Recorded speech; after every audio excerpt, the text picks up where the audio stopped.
Deep beneath the Harz Mountains, the secret Mittelwerk factory hums with grim purpose. Here, German engineer Otto Müller performs his daily ritual, checking calculations, testing components, and maintaining the deadly V-2 rocket assemblies. His hands build weapons of destruction while his mind calculates something else entirely.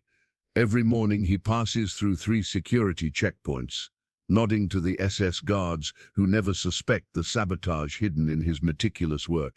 In the fluorescent-lit tunnels carved by concentration camp prisoners, Otto's precision appears as loyalty, but behind his wire-rimmed glasses lies a man torn between duty to country and the moral weight of each rocket launched. What price will Otto pay when his small acts of resistance are finally discovered? The alarm clock rattles at 4:30 a.m., and Otto's hand silences it before the second ring. Routine is safety.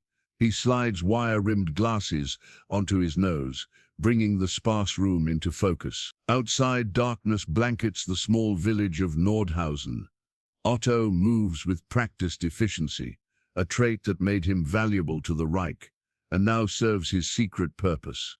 He splashes cold water on his face, the shock a daily reminder of the moral clarity he needs. His razor glides over hollow cheeks, thinner now after years of rations and sleepless nights. From beneath the loose floorboard under his bed, Otto retrieves a hand-carved wooden box.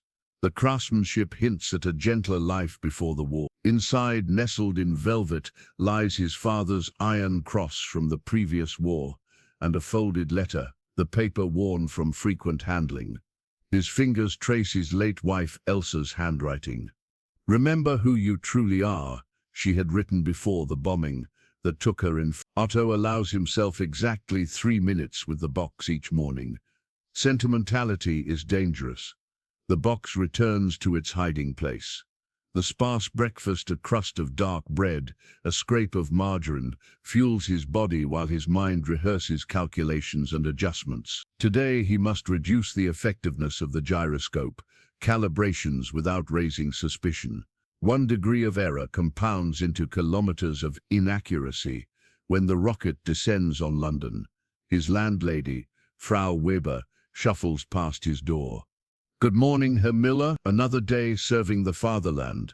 Her voice carries admiration. Like most in town, she believes he works at a munitions factory. The partial truth is his shield. "Yes, Frau Weber, always for the fatherland." The words taste bitter, but his smile appears genuine. The elderly widow nods approvingly. Otto packs his leather satchel with meticulous precision. Official identity papers, engineering notebooks with careful calculations, both real and deliberately flawed, a tin lunch container, and a folded handkerchief, clean, pressed, proper, everything in order, nothing to arouse suspicion.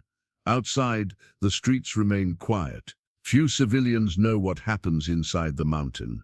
Fewer still know about the prisoners who carved the tunnels with bloody hands. Otto knows. He sees their hollow eyes each day, and each day his resolve hardens.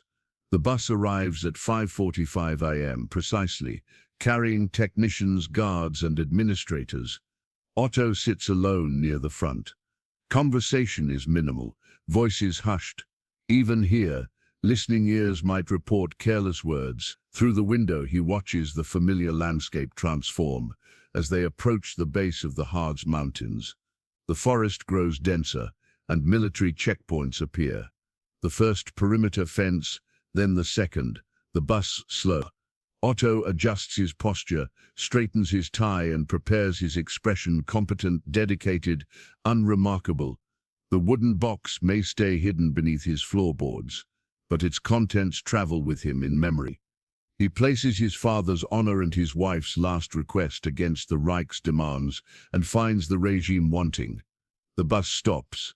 SS guards board, checking papers. Otto presents his credentials with steady hands. The guard, young, zealous, with cold eyes, studies Otto's face, then his document. "Heil Hitler," the guard says, watching for the appropriate response. "Heil Hitler," Otto replies, arm raised in the proper salute, face a mask of compliance. The guard moves on. Otto breathes. The bus rolls forward, delivering him to the mountain entrance where the deadly V-2 rockets grow beneath the earth, and where, with careful hands, he ensures some will never reach their targets. As the massive camouflage doors to the Mittelwerk facility swing open, Otto calculates odds of success, discovery of surviving another day. The numbers are increasingly unfavorable, but as an engineer, he understands that sometimes the most important factor isn't probability, but perseverance against all rational expectation. The mountain looms before Otto, its natural grandeur perverted by Nazi industriousness. Concrete bunkers blend with stone, anti-aircraft guns nested among pines, 3 layers of fencing crowned with barbed wire encircle the base. The morning fog conceals the full scope of the complex, a mercy perhaps. The bus passengers disembark in silence. Otto joins the queue of technicians and engineers at checkpoint 1, straightening his factory ID badge. The red plastic embossed with the Reich Eagle marks him as essential personnel, a creator rather than a destroyer, though the distinction grows more tenuous each day. "Papers, please," says the first guard, a routine so familiar the words have lost meaning. Otto presents his identification, careful to make eye contact, neither too brief to suggest nervousness, nor too prolonged to hint at defiance. The guard's mechanical stamp falls with a thud. Checkpoint 2 requires fingerprint verification. Otto presses his right index finger to the ink pad, then to the paper. The guard compares it against records, nods curtly. Beyond the checkpoint, a line of gaunt figures shuffles past, escorted by SS men with submachine guns. Concentration camp prisoners from Dora Mittelbau, their striped uniforms hanging from skeletal frames. Otto forces himself to look their suffering demands witnessing. One prisoner stumbles. A rifle butt connects with his spine. Otto's fingers twitch with suppressed reaction. The prisoner rises, eyes briefly meeting Otto's, a flash of humanity in this mechanized hell. Otto continues walking, the image stored away with countless others that fuel his resistance.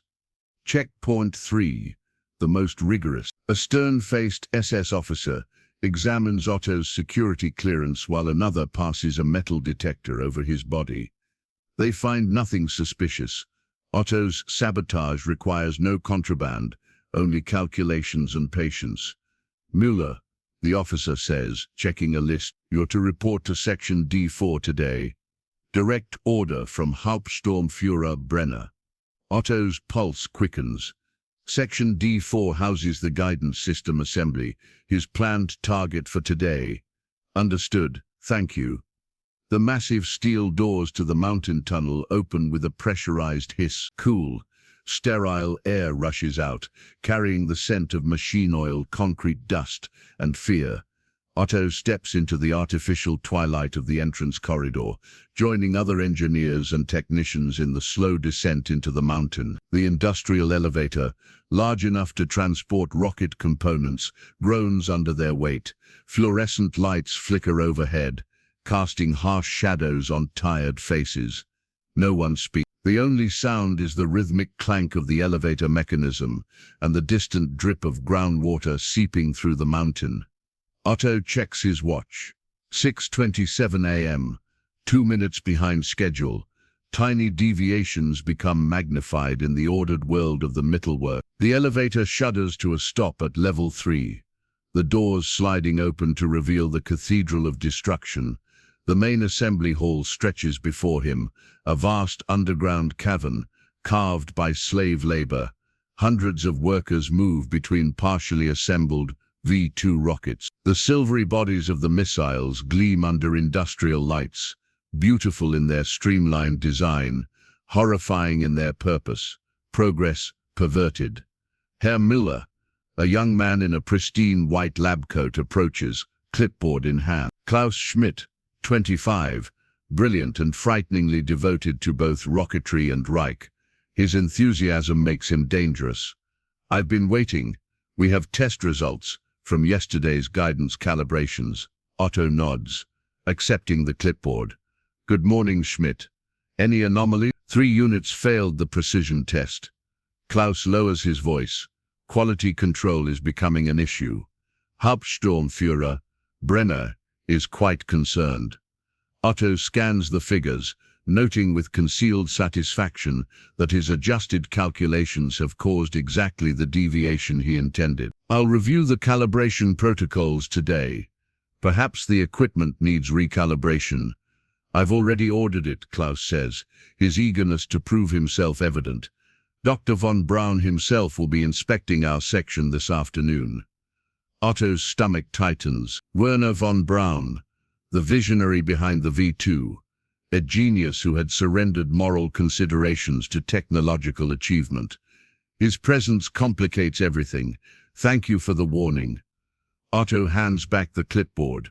I'll ensure everything is in perfect order. The weight of the mountain presses down on Otto's shoulders as he walks toward Section D4. Thousands of tons of rock separate him from the sky, just as layers of deception separate him from discovery. But neither rock nor deception is impenetrable. Given enough pressure, both will crack. The main assembly hall transforms into an impromptu auditorium at exactly 7,000. Engineers and supervisors arrange themselves in precise rows, standing at attention. Otto finds his designated position among the senior technical staff, clipboard with production quotas clutched to his chest like a shield. The room falls silent as Hauptsturmführer Brenner strides onto the raised platform. His black SS uniform absorbs the harsh industrial light, the silver death's head insignia on his cap gleaming with malevolent purpose. Despite his slender build, Brenner projects authority through cold efficiency rather than brute force. Gentlemen, Brenner begins, his voice carrying the refined accent of Prussian aristocracy. The Führer has expressed his personal dissatisfaction with our production numbers. He paces across the platform, hands clasped behind his back. While the British cower under our rockets, they remain standing. This is unacceptable. Otto studies Brenner's face, searching for any hint that the sabotage has been detected. The officer's expression reveals nothing but cool determination. Effective immediately, daily output will increase by 20%. A murmur ripples through the assembled men. Those who cannot meet these quotas will be reassigned to less critical facilities. The euphemism isn't lost on anyone. Reassignment means the Eastern Front, a death sentence by another name. Otto makes a note on his clipboard, his face a mask of dutiful compliance, while his mind calculates how to maintain his sabotage under increased scrutiny. Higher production means more quality control, more oversight, more risk. We have the honor today, Brenner continues, of hosting Dr. von Braun, who will conduct a thorough inspection of our guidance systems. He gestures toward a tall man standing in the shadows at the edge of the platform. Werner von Braun steps forward, his civilian clothes a stark contrast to the military and technical uniforms surrounding him. Tall, handsome, with an intellectual's high forehead and penetrating eyes, he moves with the confident grace of a man accustomed to respect. Thank you, Hauptsturmführer. Von Braun surveys the assembled engineers. Gentlemen, our work here represents the pinnacle of German engineering achievement. The V-2 is not merely a weapon.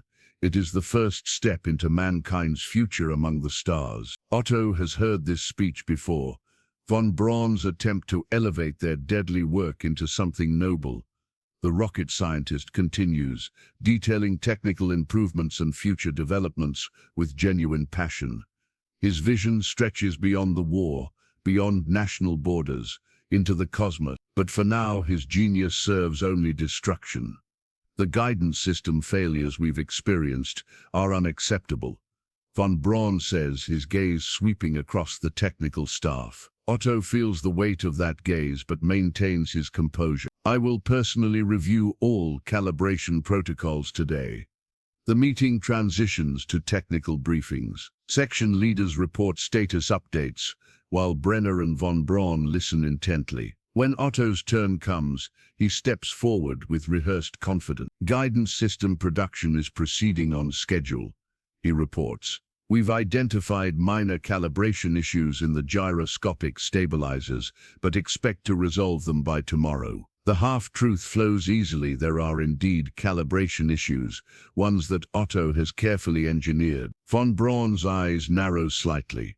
I'd like to review your findings personally, Herr Müller. Of course, Herr Doctor. I've prepared detailed reports. Otto gestures to his clipboard, where falsified data hides among legitimate calculations. As the briefing concludes, Otto observes a young woman entering from a side door, carrying a stack of documents. Greta Hoffmann, secretarial staff assigned to Brenner, but with unexplained access to restricted areas. She distributes papers with efficient movements, her eyes never meeting anyone's directly. When she approaches Otto, her fingers brush against his as she passes him a document, a deliberate touch that leaves a small folded corner of paper hidden in his palm. The assembly disperses, engineers returning to their stations with renewed urgency. Otto tucks the hidden paper into his sleeve while appearing to review his clipboard. Klaus appears at his side, eyes bright with enthusiasm.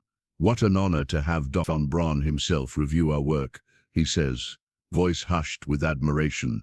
Otto nods, forcing a smile. Indeed, we must ensure everything is perfect for his inspection, perfect enough to appear legitimate, flawed enough to fail catastrophically when these weapons reach England. Otto walks toward his workstation, the weight of the clipboard heavy in his hands, a ledger of death statistics he is determined to reduce, one sabotaged calculation at a time. The technical section hums with focused activity. Otto settles at his drafting table, spreading out guidance system schematics with measured precision. His wooden slide rule, a masterpiece of German craftsmanship from Dennerton Papp, Hamburg, sits at perfect right angles to his notebook. The tool has accompanied him since university, its worn bamboo face marked with the patina of countless calculations. Otto adjusts his glasses and begins the meticulous review of guidance system calibrations. To an observer, he appears the model of German efficiency, methodical, thorough, dedicated. No one sees the careful mental adjustments he makes, calculations that will send rockets veering off course by critical margins when they descend. The ionospheric interference calculations, Herr Müller. Klaus places additional papers beside him. I've taken the liberty of recalculating them based on yesterday's test results. Otto scans Klaus's work, noting the young engineer's immaculate figures. Very thorough, Schmidt, but I believe you've overlooked the temperature differential in the upper atmosphere.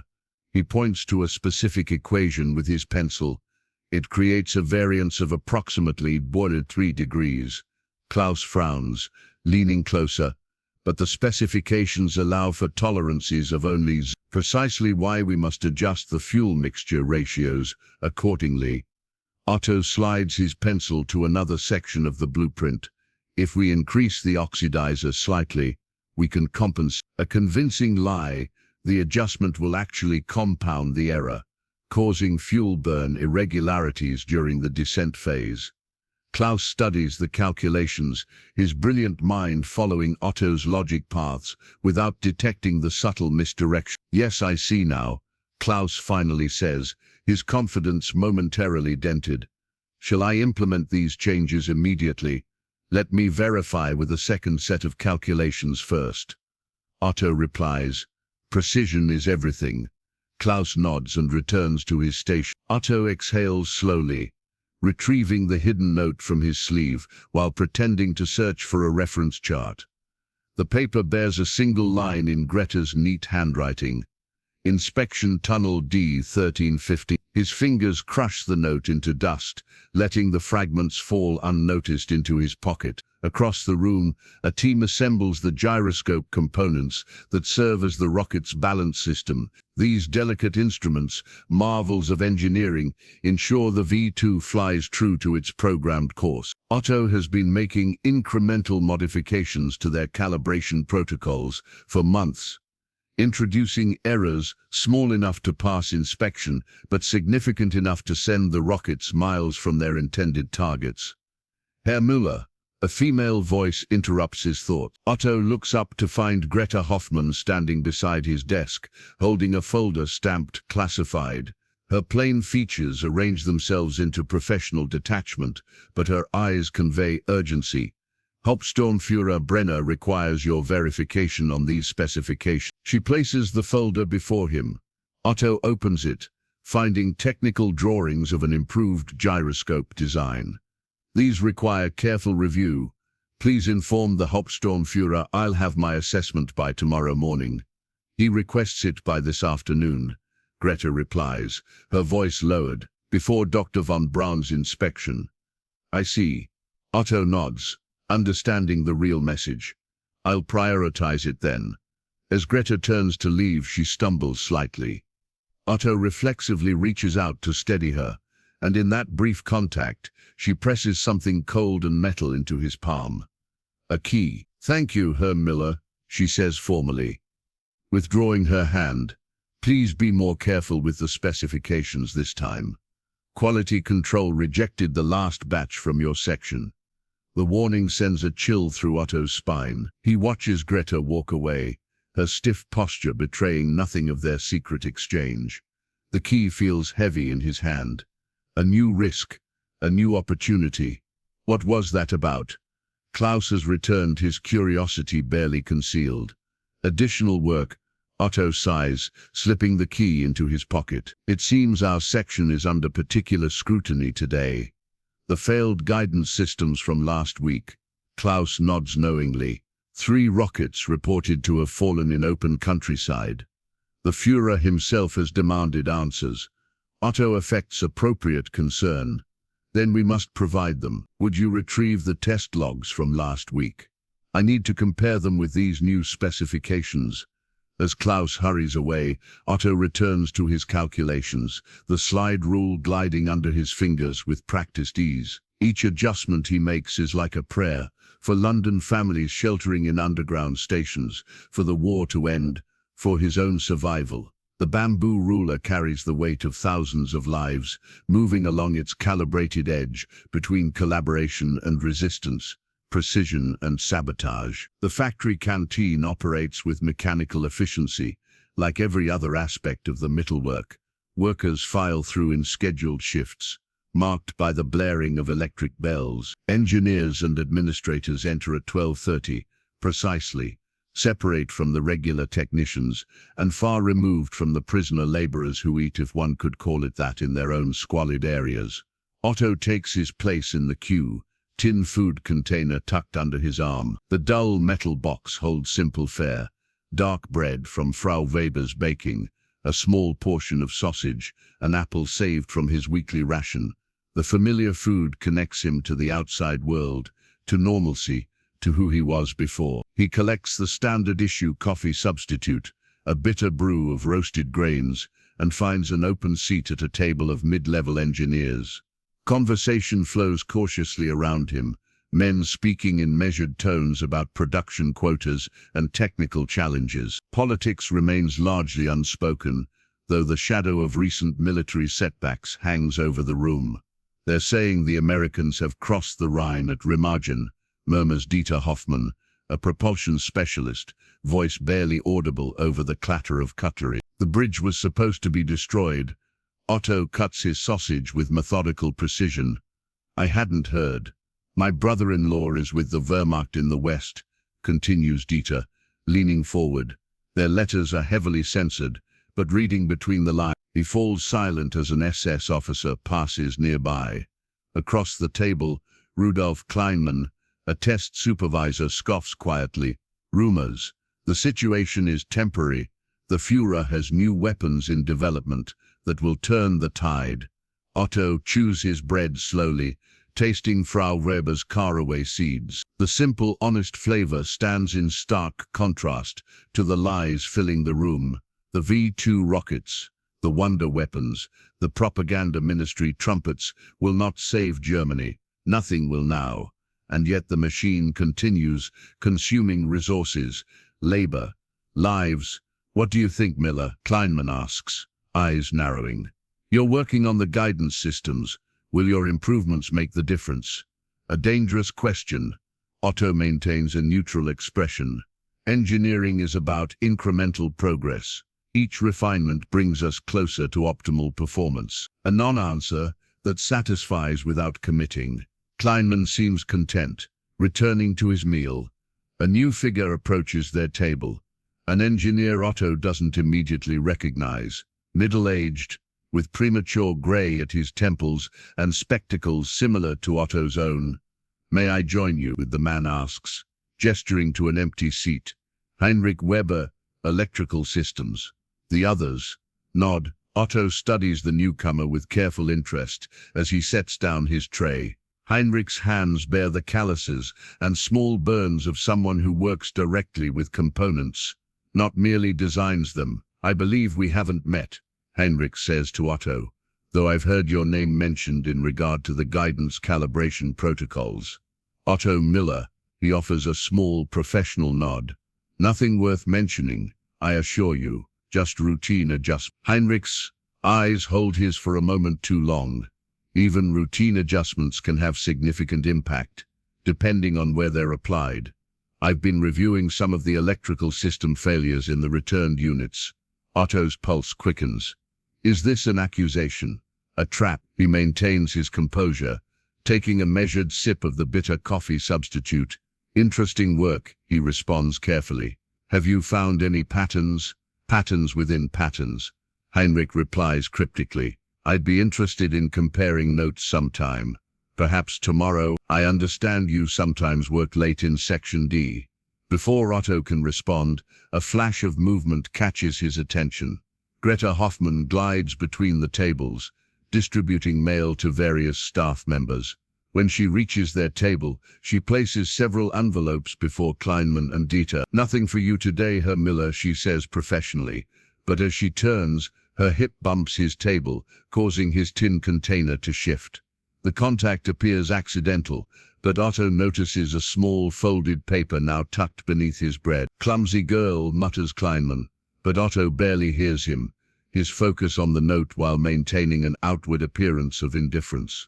The lunch period ends with another electric bell. Men rise in unison, collecting their belongings. Otto carefully wraps his remaining bread around the hidden note and returns it to his tin container. "Until tomorrow, perhaps, Herr Müller," he says to Heinrich with a professional nod. "I look forward to our technical discussion," Heinrich replies, his eyes conveying a deeper meaning. As they file back toward their workstations, the radio in the canteen crackles with an announcement. Additional security measures are being implemented throughout the facility. SS patrols will be increased. All technical documentation will require double verification. The noose tightens, but Otto's resolve strengthens. He pats the tin container, feeling the outline of the note, a fragile connection to whatever resistance exists within these mountain walls.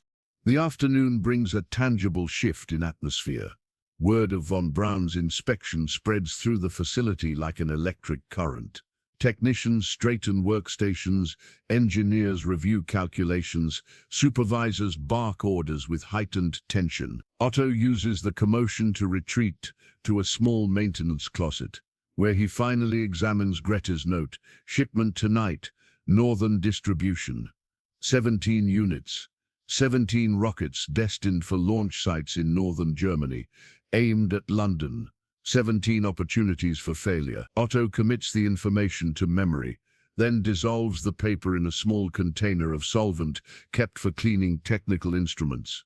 Returning to his station, Otto retrieves a prototype gyroscope component from his secure cabinet. The gleaming brass and steel device, no larger than his palm, represents months of meticulous engineering. Its internal mechanisms are calibrated to maintain stability during the rocket's flight path. With minor adjustments to these calibrations, Otto ensures the rockets will drift from their programmed coordinates. "They're coming," Klaus announces, his voice tight with nervous excitement. The young engineer has spent the last hour frantically organizing his workstation, aligning pencils and straightening papers.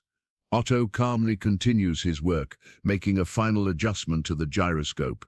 "Remember, Schmidt, answer only what is asked." Volunteer nothing. Through the main doors of the technical section, a procession enters. Von Braun leads, his civilian clothes now supplemented with a white laboratory coat. Hauptsturmführer Brenner follows 2 paces behind, accompanied by 3 SS officers and several senior military officials. Their polished boots echo against concrete floors. Von Braun approaches Otto's workstation first. "Herr Müller," he says with collegial warmth, "I'm particularly interested in your gyroscope calibration techniques." Otto stands, offering a respectful nod.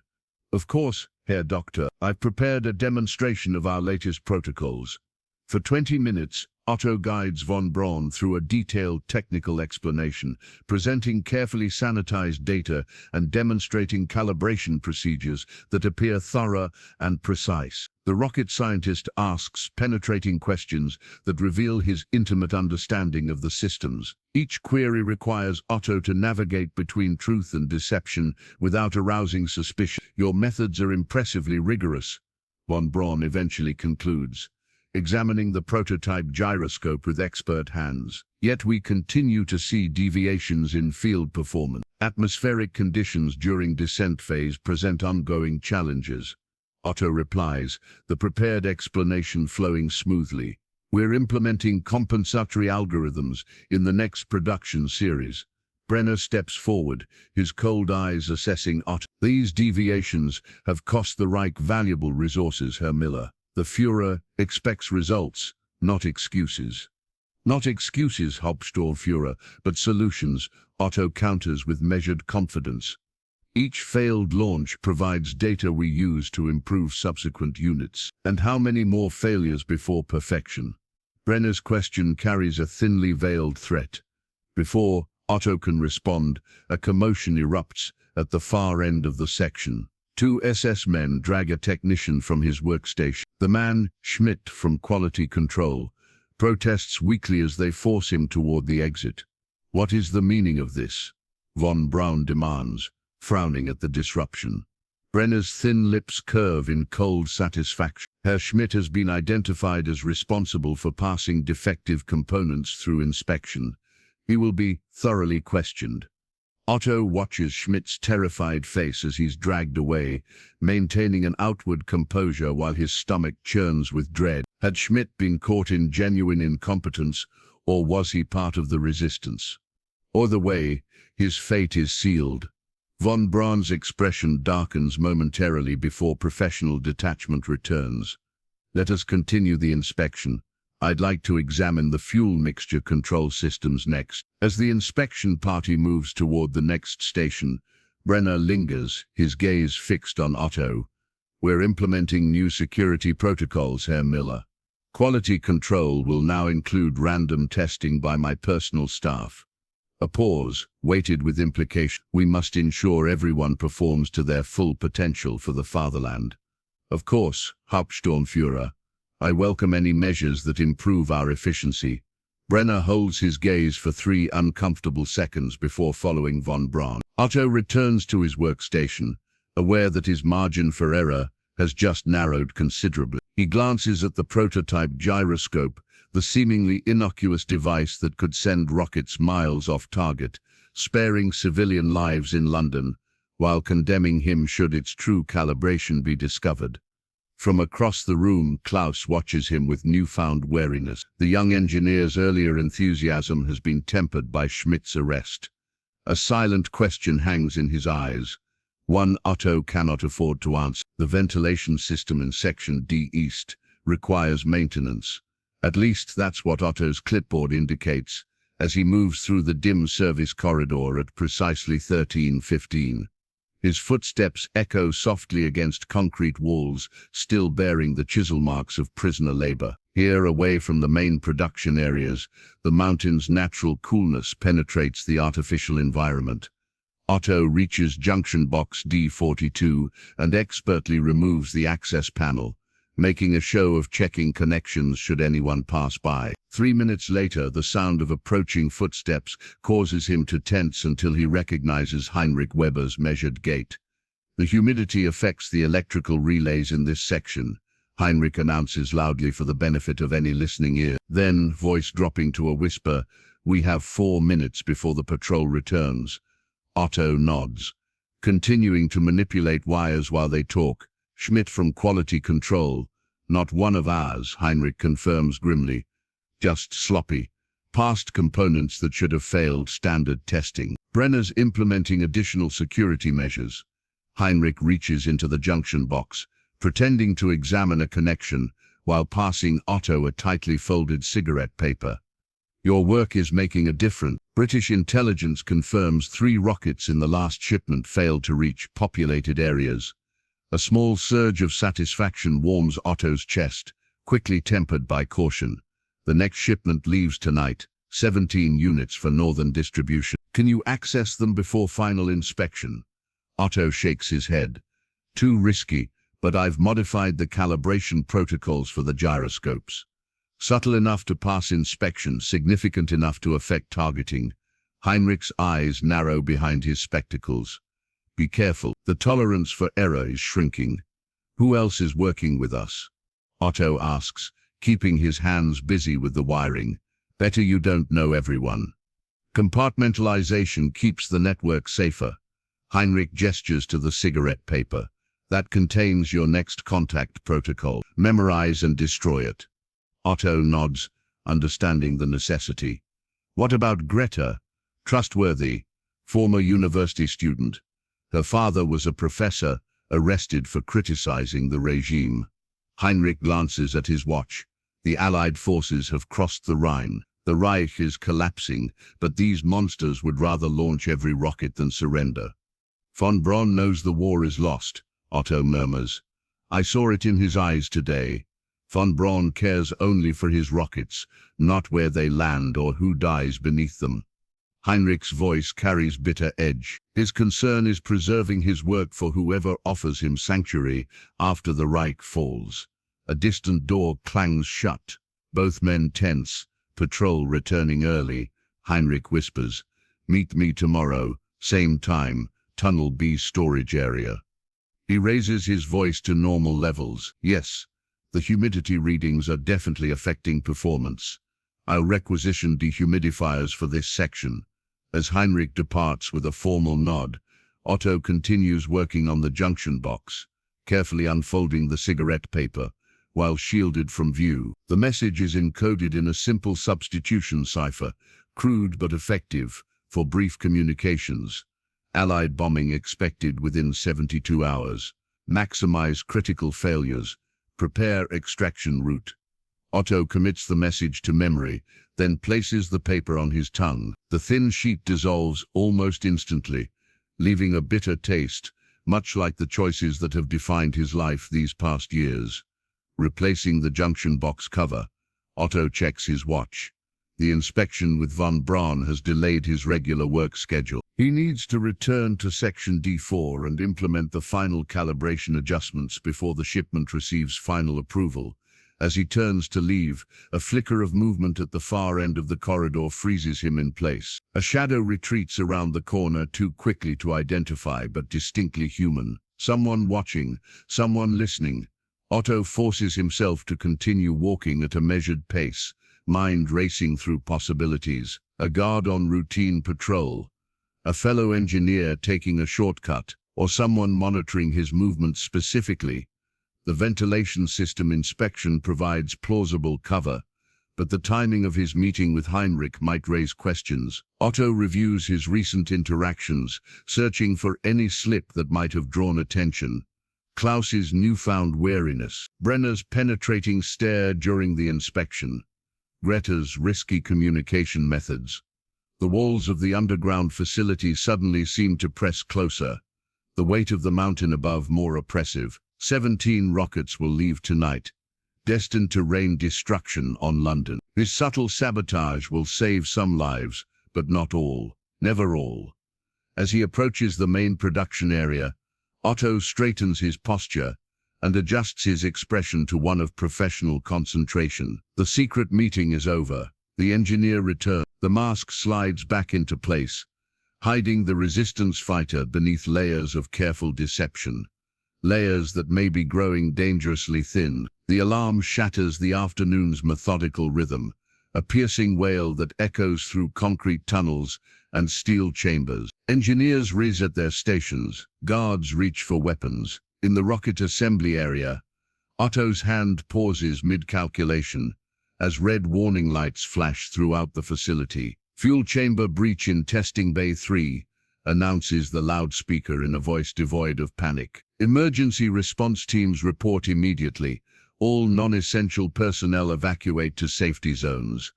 Otto rises from his desk, maintaining a composed exterior, while his mind races. Testing bay 3 houses the final verification procedures for the fuel delivery systems, precisely where Otto had implemented subtle modifications to the inspection protocols. 3 weeks ago, workers streamed toward designated safety areas, following practiced evacuation routes. Otto moves purposefully in the opposite direction, toward testing bay 3.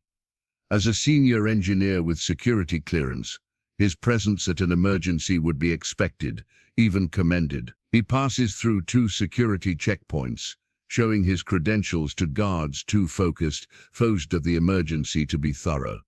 The acrid scent of chemical fire grows stronger as he approaches the testing area. Through reinforced glass windows, he glimpses technicians in protective gear, spraying foam suppressants on a damaged fuel valve that spews yellowish vapor. Müller, Hauptsturmführer Brenner's voice cuts through the chaos. The SS officer strides toward him, accompanied by 2 subordinates. Your expertise is required.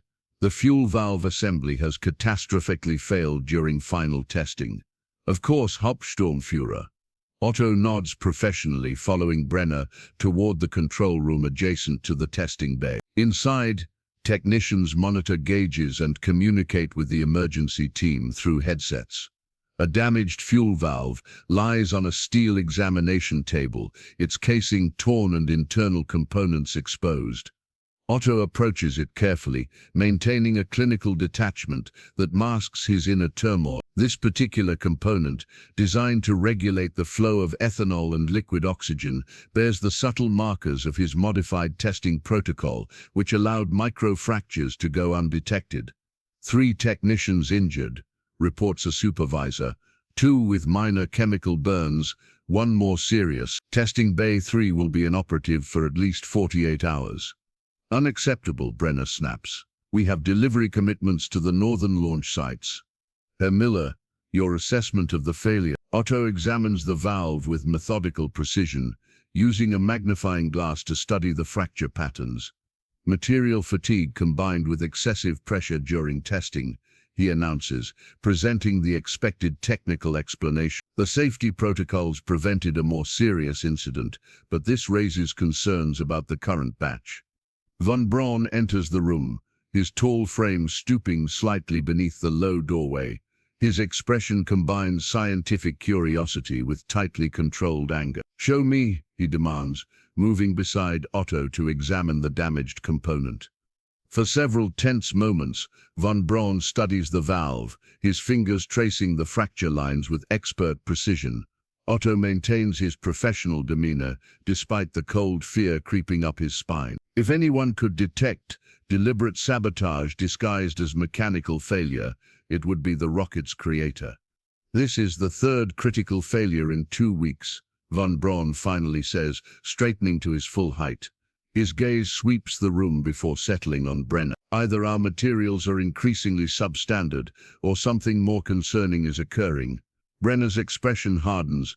Are you suggesting sabotage, Herr Doctor? I'm suggesting we cannot eliminate any possibility. Von Braun turns to Otto. I want you to lead the failure investigation team. Full analysis, comprehensive report.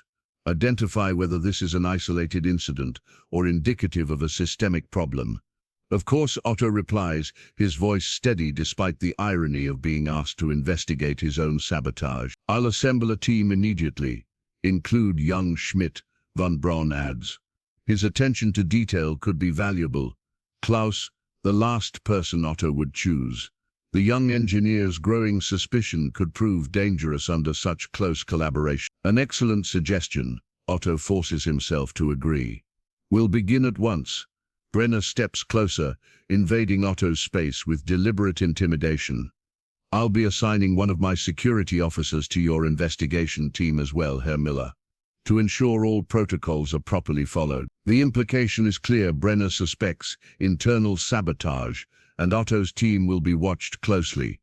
I welcome all assistance, Hauptsturmführer. Otto meets Brenner's gaze with practiced deference that reveals nothing of his inner thoughts. As the emergency response continues around them, Otto mentally calculates his narrowing options.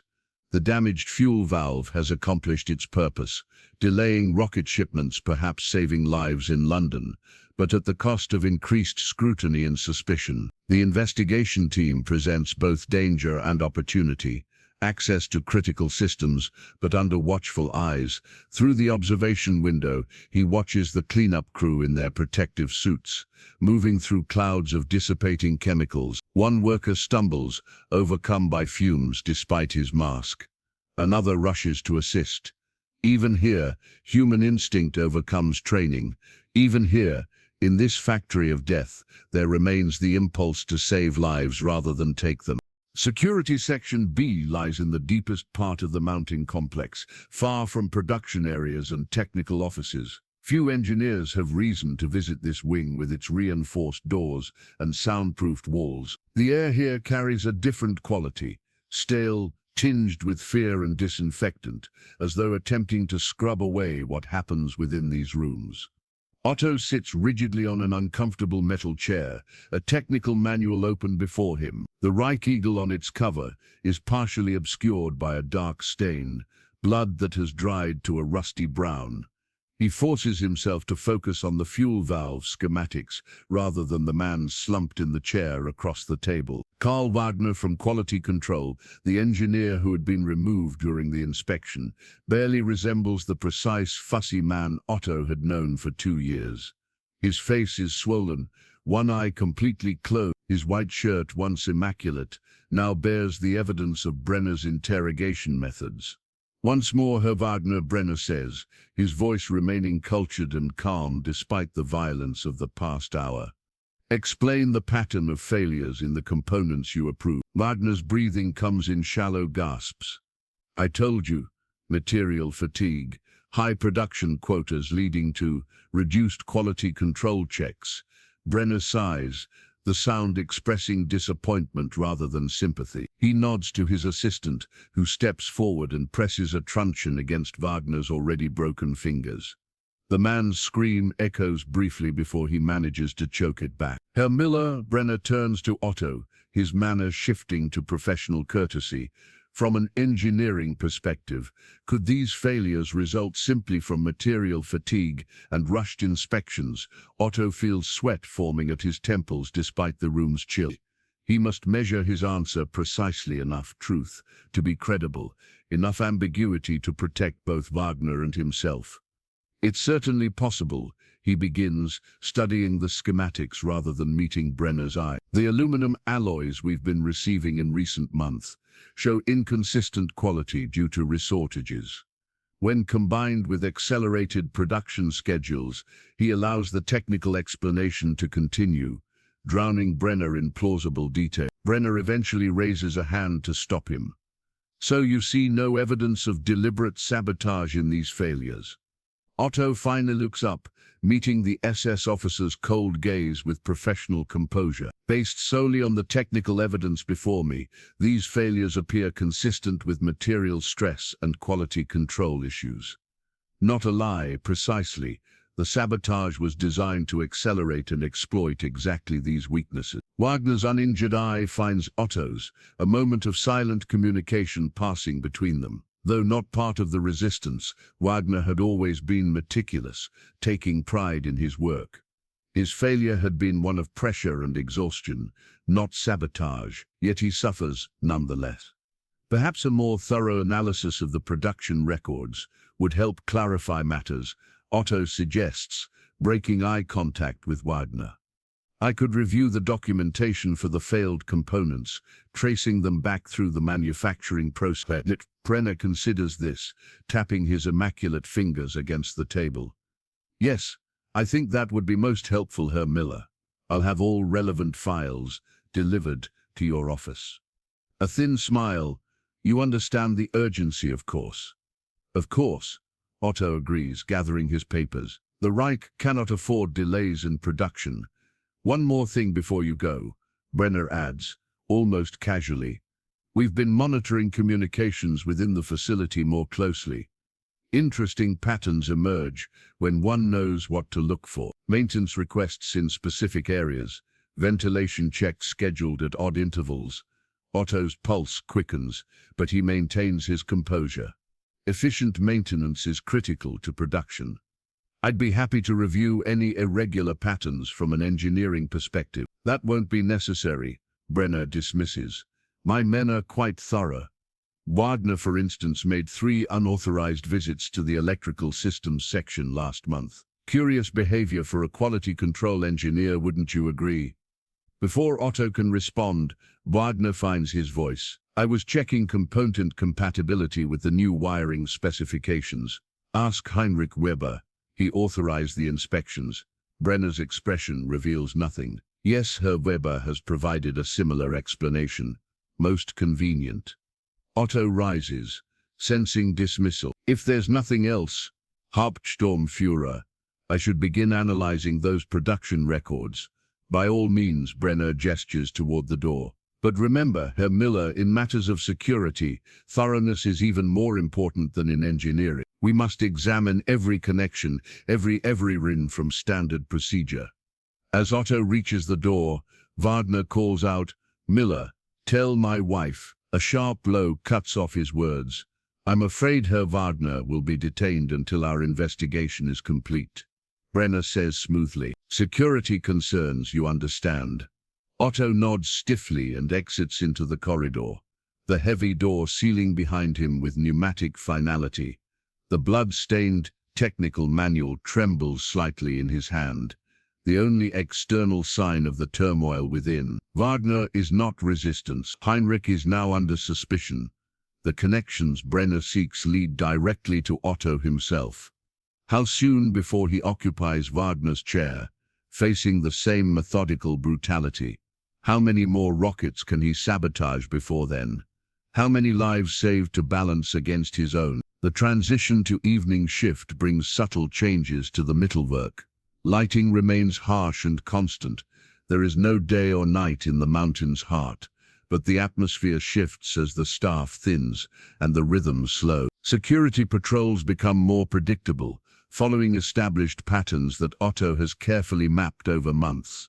In his office, Otto reviews the forged requisition form one final time. The document bears perfect imitations of the necessary signatures, redirecting a critical shipment of gyroscope components to a secondary testing facility that exists only on paper. By the time the deception is discovered, the components will have disappeared into the resistance network, crippling production for at least 2 weeks. A calculated risk, perhaps his most dangerous act of sabotage yet.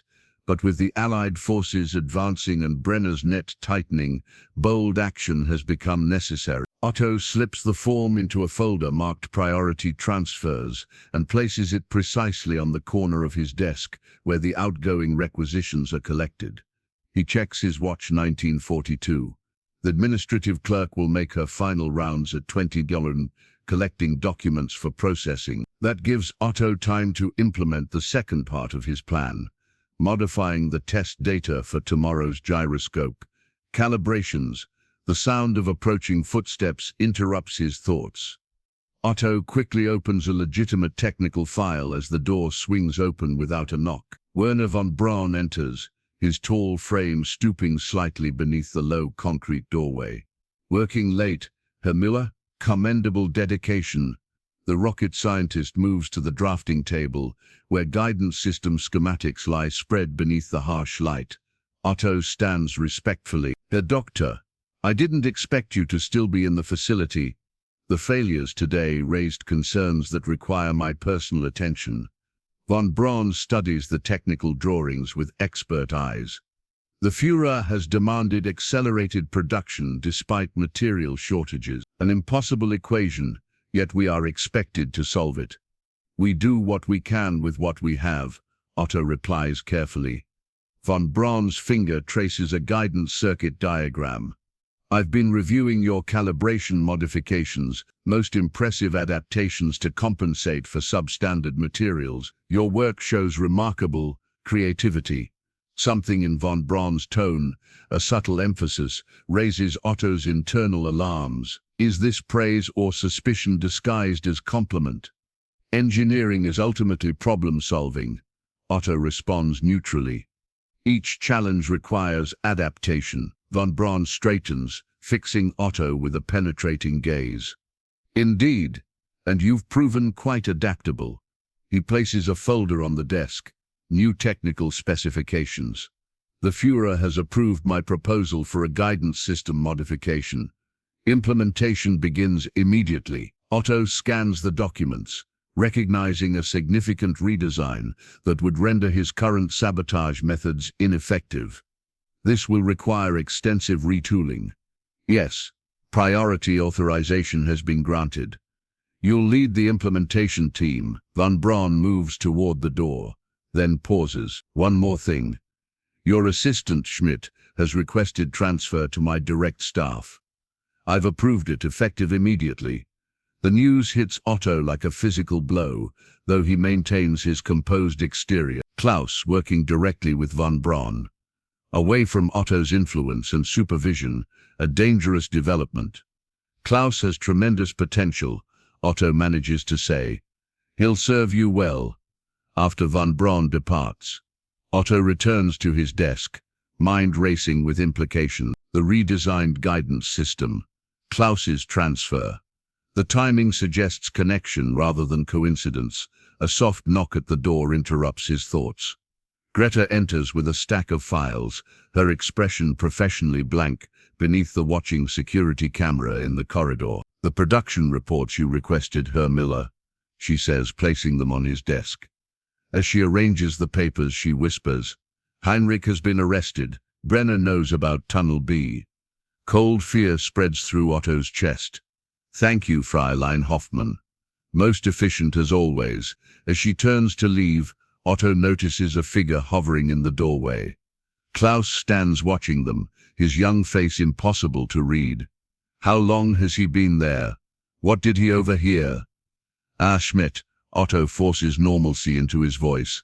I hear congratulations are in order. Working directly with Dr. von Braun is a tremendous opportunity. Klaus enters the office, his usual enthusiasm replaced with cautious reserve. I requested the transfer yesterday after the testing bay incident. He glances at the forged requisition form still visible on Otto's desk. Von Braun values innovation and absolute precision. He has no tolerance for deviations. The implied message hangs in the air between them. Otto maintains eye contact, searching for confirmation of his growing suspicion. Is Klaus an informant, a true believer reporting perceived sabotage out of genuine conviction, or simply an ambitious young engineer distancing himself from a department plagued by failures? Precision has always been my highest priority, Otto replies carefully. Though, in wartime, we must sometimes adapt to material constraints. Indeed, Klaus's gaze drops to the requisition form again. We each serve the Reich in our own way, Herr Müller. After Klaus leaves, Otto sits motionless for several long minutes. The forged requisition form seems to pulse on his desk. A suddenly visible target. He must move quickly now, creating a decoy sabotage to direct attention away from his primary efforts. With Heinrich arrested and Klaus reporting to von Braun, the resistance network within the Mittelwerk is unraveling thread by dangerous thread. The Mittelwerk transforms during the midnight shift. Skeleton crews maintain essential operations while most areas stand dormant, waiting for the day cycle to resume. Only the steady hum of ventilation systems and the occasional echo of distant machinery break the eerie stillness. Testing Laboratory 5 occupies a remote corner of the production level, its isolation making it perfect for Otto's purposes. Here, critical components undergo final verification before installation in the rocket. Tonight, Otto has volunteered to supervise the testing personally, an unusual but not suspicious commitment from a senior engineer concerned about recent failures. The modified testing apparatus sits on the central workbench, its dials and gauges illuminated by harsh overhead lighting. Otto has spent weeks making subtle alterations to the calibration mechanisms, ensuring the device provides false readings that will approve defective components while rejecting functional ones. The sabotage is elegant in its simplicity, invisible to casual inspection yet devastating in effect. The first batch is ready, Herr Müller. Otto turns to find a gaunt prisoner in striped uniform standing at the laboratory entrance, pushing a cart of gyroscope components.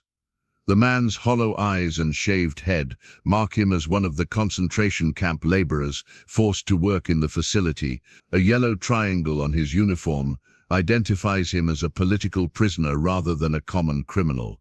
"Bring them in," Otto instructs, maintaining professional distance despite the churning in his stomach.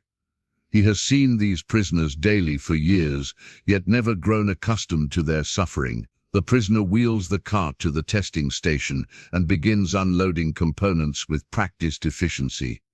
His movements, though weakened by malnutrition, reveal educated hands, perhaps an engineer or technician in his former life. Otto begins the testing procedure, carefully documenting results in his logbook, while ensuring the modified apparatus provides the desired false readings. The prisoner works silently beside him, handling delicate instruments with surprising precision. "You were a technician before," Otto observes quietly, keeping his eyes on the testing equipment. A barely perceptible nod. "Prague Technical University, Department of Mechanical Engineering." Otto continues working, maintaining the pretense of routine testing, while speaking softly. The gyroscopes from production batch R17 will fail after approximately 70 seconds of operation. The prisoner's hands pause momentarily before resuming their task. A design flaw, an intentional one. Otto meets the man's eyes briefly, a dangerous moment of honesty. The rockets will launch, but never reach their targets. Understanding dawns in the prisoner's hollow gaze. "There are others like you?" "Some, not enough." Otto adjusts a dial on the testing apparatus. The night supervisor for Section C is sympathetic. "Ask for maintenance duty there when possible." Their conversation ceases as footsteps approach. An SS guard pauses at the laboratory door, his bored gaze sweeping over the scene. An engineer and a prisoner, both properly at work. He continues his patrol without comment. For the next 2 hours, Otto methodically processes the components, falsifying test results to ensure that critical parts will pass inspection while actually guaranteeing failure. The prisoner assists in silence, their unspoken alliance forged in the shared understanding of resistance. As they near completion, the facility's communications system crackles to life. "Attention all personnel. Allied bombing reported over Dresden. Anticipate potential air raid alerts. Continue operations until formal notification." Dresden barely 100 kilometers away. The front lines are closing in, the Reich's collapse accelerating. Otto glances at his watch. In London, families might be huddled in underground stations or makeshift shelters, waiting for the distinctive shriek of incoming V-2 rockets. Rockets that would never arrive if his sabotage succeeded. "Last component," the prisoner announces, placing a final gyroscope on the testing platform. Otto runs the falsified test, marking it as approved, while knowing it will cause catastrophic guidance failure. All completed. Return the cart to production section A. The prisoner hesitates before pushing the cart toward the door. "My name is Joseph Novak," he says quietly. "In case we don't meet again." The simple humanity of the introduction, this exchange of identity in a place designed to strip it away, catches Otto off guard. "Otto Müller," he responds simply. "I know who you are, Herr Müller." Novak's cracked lips form something close to a smile. "Many of us do. We see more than the guards realize." After the prisoner departs, Otto completes his documentation, creating a flawless paper trail that will withstand scrutiny. He powers down the testing apparatus, leaving it exactly as it should be. Another perfect German machine serving the Reich's purposes. Only Otto knows that tonight's work has compromised an entire production run of guidance systems. Dozens of rockets that will launch with precision but fall harmlessly into fields or forests, their deadly payloads wasted. Dozens of families who will survive, never knowing why they were spared. As Otto prepares to leave the laboratory, the distant rumble of anti-aircraft guns confirms the approaching Allied bombers. The war is coming to the Mittelwerk, from within and without. His time is running out. The Mittelwerk transforms during the midnight shift. Skeleton crews maintain essential operations while most areas stand dormant, waiting for the day cycle to resume. Only the steady hum of ventilation systems and the occasional echo of distant machinery break the eerie stillness. Testing Laboratory 5 occupies a remote corner of the production level, its isolation making it perfect for Otto's purposes. Here, critical components undergo final verification before installation in the rocket. Tonight, Otto has volunteered to supervise the testing personally, an unusual but not suspicious commitment from a senior engineer concerned about recent failures. The modified testing apparatus sits on the central workbench, its dials and gauges illuminated by harsh overhead lighting. Otto has spent weeks making subtle alterations to the calibration mechanisms, ensuring the device provides false readings that will approve defective components while rejecting functional ones. The sabotage is elegant in its simplicity, invisible to casual inspection, yet devastating in effect. The first batch is ready, Herr Müller. Otto turns to find a gaunt prisoner in striped uniform standing at the laboratory entrance, pushing a cart of gyroscope components. The man's hollow eyes and shaved head mark him as one of the concentration camp laborers forced to work in the facility. A yellow triangle on his uniform identifies him as a political prisoner rather than a common criminal. Bring them in, Otto instructs, maintaining professional distance despite the churning in his stomach. He has seen these prisoners daily for years, yet never grown accustomed to their suffering. The prisoner wheels the cart to the testing station and begins unloading components with practiced efficiency. His movements, though weakened by malnutrition, reveal educated hands, perhaps an engineer or technician in his former life. Otto begins the testing procedure, carefully documenting results in his logbook, while ensuring the modified apparatus provides the desired false readings. The prisoner works silently beside him, handling delicate instruments with surprising precision. You were a technician before, Otto observes quietly, keeping his eyes on the testing equipment. A barely perceptible nod. Prague Technical University, Department of Mechanical Engineering. Otto continues working, maintaining the pretense of routine testing while speaking softly. The gyroscopes from production batch R17 will fail after approximately 70 seconds of operation. The prisoner's hands pause momentarily before resuming their task. A design flaw? An intentional one. Otto meets the man's eyes briefly. A dangerous moment of honesty. The rockets will launch but never reach their targets. Understanding dawns in the prisoner's hollow gaze. There are others like you. Some. Not enough. Otto adjusts a dial on the testing apparatus. The night supervisor for Section C is sympathetic. Ask for maintenance duty there when possible. Their conversation ceases as footsteps approach. An SS guard pauses at the laboratory door, his bored gaze sweeping over the scene. An engineer and a prisoner, both properly at work. He continues his patrol without comment. For the next 2 hours, Otto methodically processes the components, falsifying test results to ensure that critical parts will pass inspection while actually guaranteeing failure. The prisoner assists in silence, their unspoken alliance forged in the shared understanding of resistance. As they near completion, the facility's communication system crackles to life. Attention all personnel. Allied bombing reported over Dresden. Anticipate potential air raid alerts. Continue operations until formal notification. Dresden barely 100 kilometers away. The front lines are closing in, the Reich's collapse accelerating.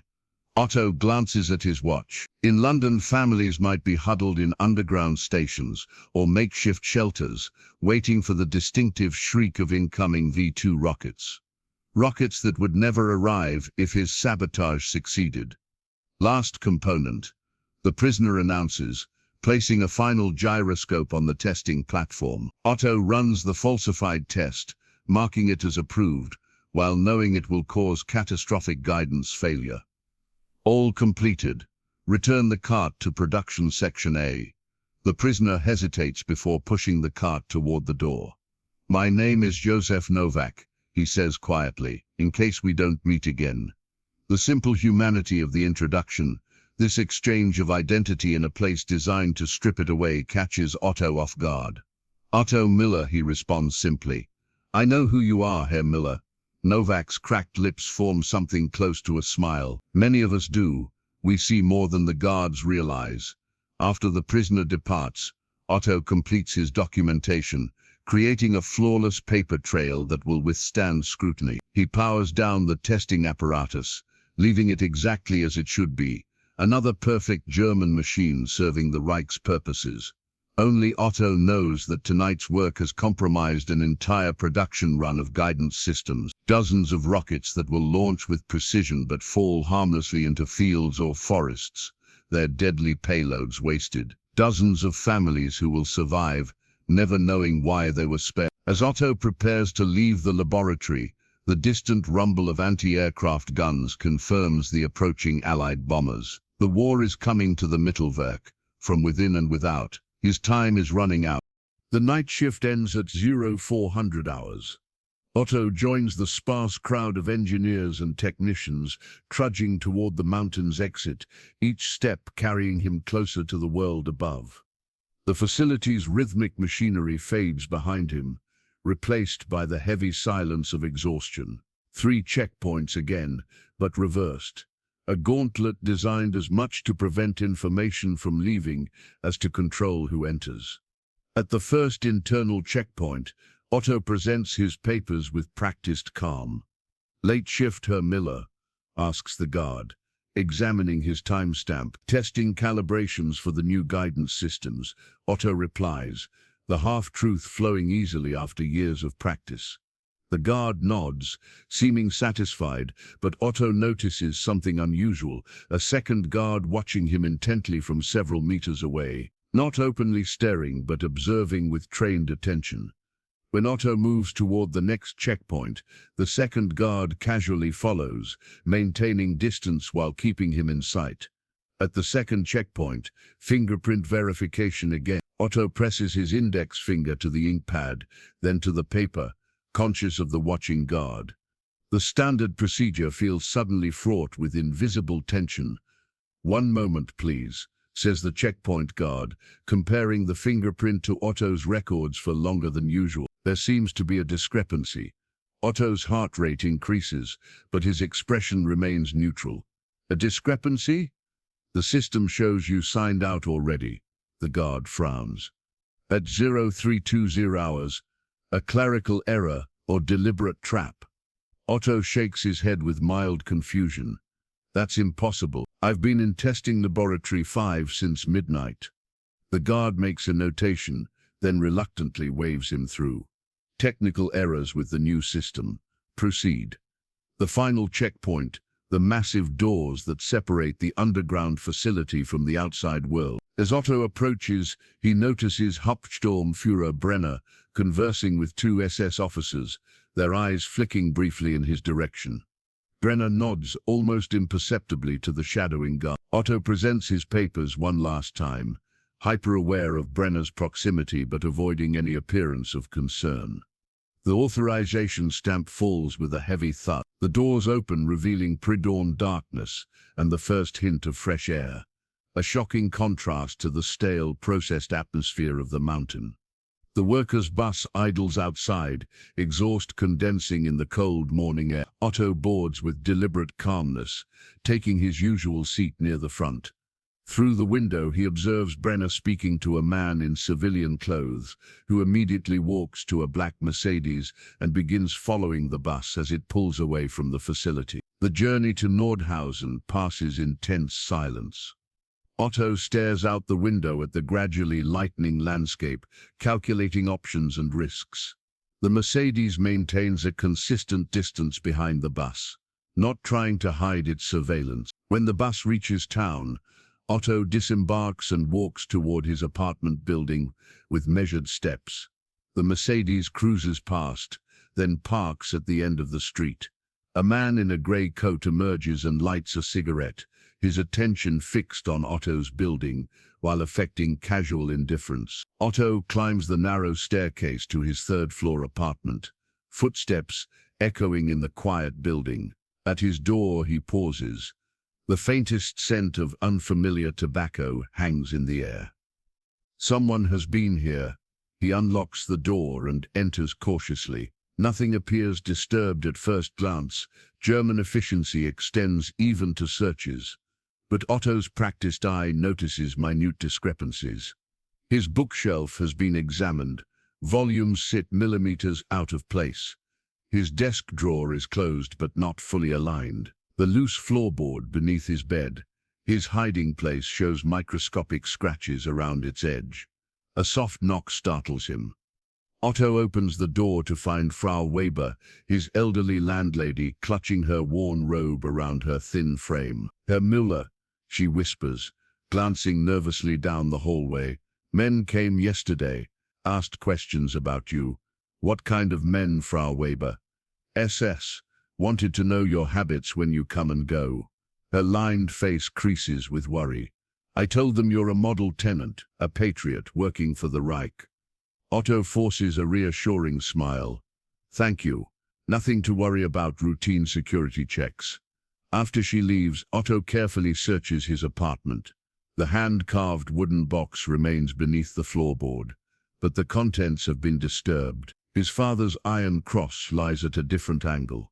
Beside it, a torn photograph of his family, his late wife Elsa, his parents, himself as a younger man, all taken before the war, twisted Germany's soul and his own life into unrecognizable shapes. Otto sits heavily on his bed, the truth settling like a physical weight.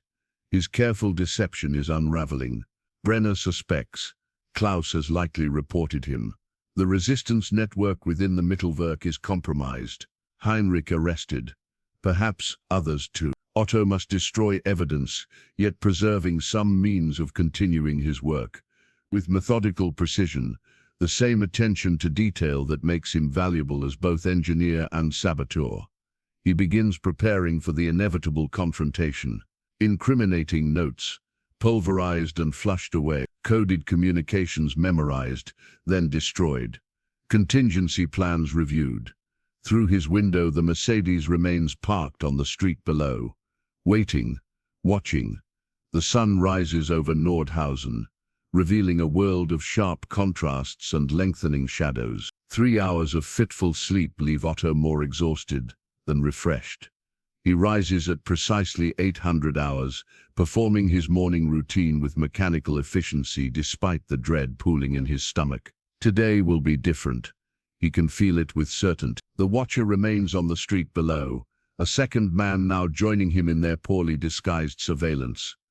The workers' bus arrives at Nierefove. Otto boards, nodding to familiar faces that now avoid his eyes. News travels quickly in small communities. Someone under SS scrutiny becomes instantly contagious, a disease others fear catching through association.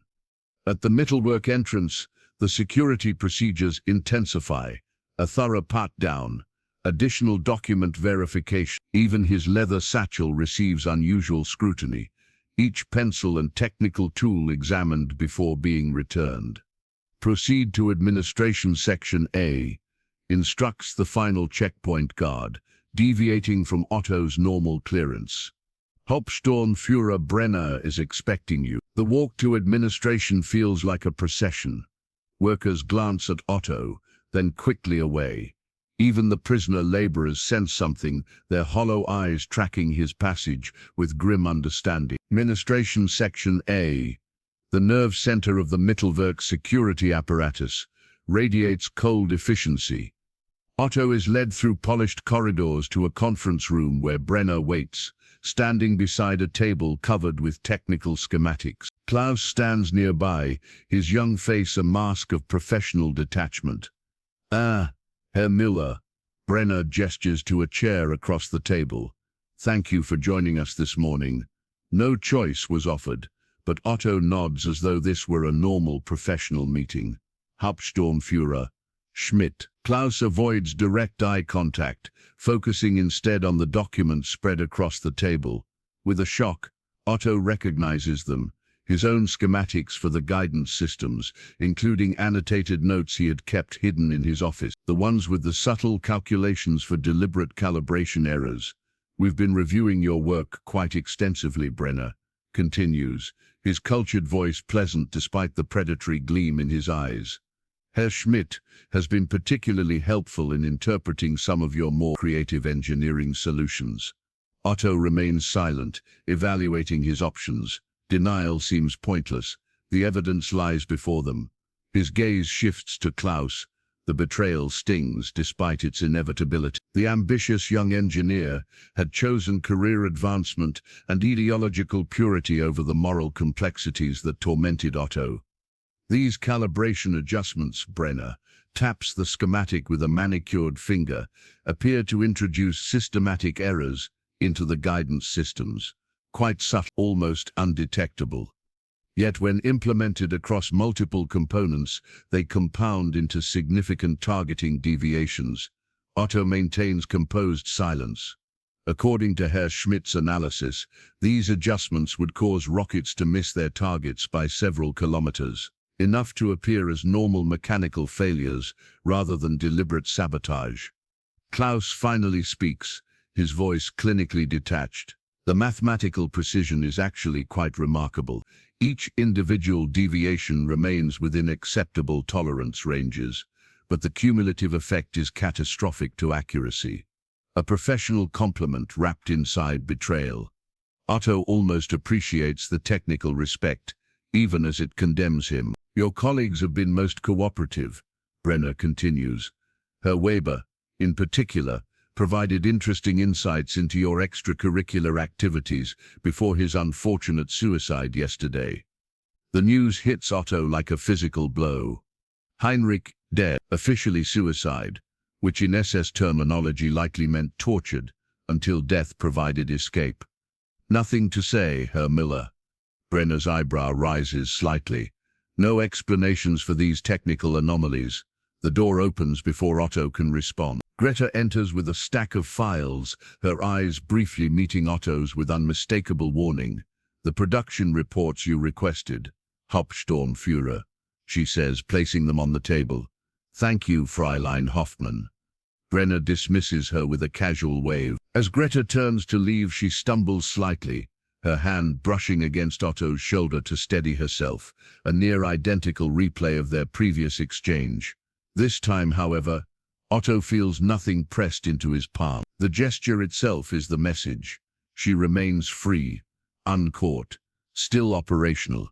"These calculation discrepancies," Otto finally speaks, voice steady despite the turmoil within, "reflect material quality variations.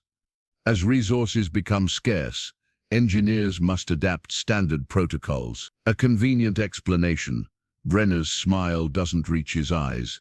"Yet it doesn't explain your meetings with known saboteurs in maintenance tunnels, or your communication with British intelligence." Otto's mind races. The accusation about British intelligence is likely a phishing attempt. If they had proof of such communication, he would already be facing execution, not this quasi-formal interrogation. "I've worked only to improve rocket reliability under increasingly difficult conditions," Otto counters, crafting each word carefully.